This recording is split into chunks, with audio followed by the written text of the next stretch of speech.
Just one last question. You're saying you still need to assess exactly what happened in St. Paul.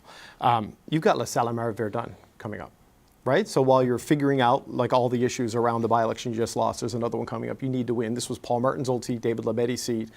How worried are you right now about that particular by-election coming up? When I say that we need to assess, I say that we need to be self-reflective and to fully understand what it is and how we have been losing touch, right, and to reposition ourselves. So do we have endless amounts of time? Obviously not. You've made that point very clear. But it doesn't mean that we shouldn't be doing everything that we can to try to set ourselves up for that. So I think that my colleagues in Toronto are rightfully concerned about what has happened, and indeed all of our caucus.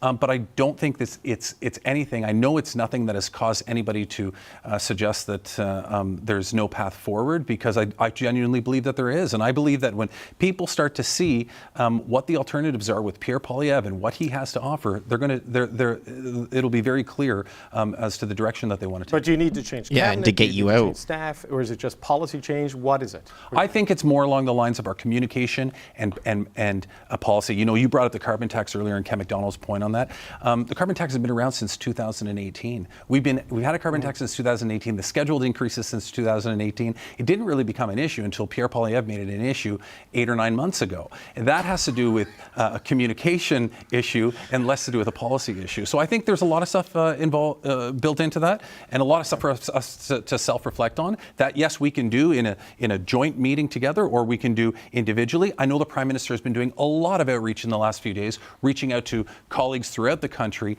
to have discussions with them about that exactly. Okay, well, we got to leave it there. We're out of time. I want to thank you, Ontario Liberal MP and Deputy House Leader Mark Gerretsen.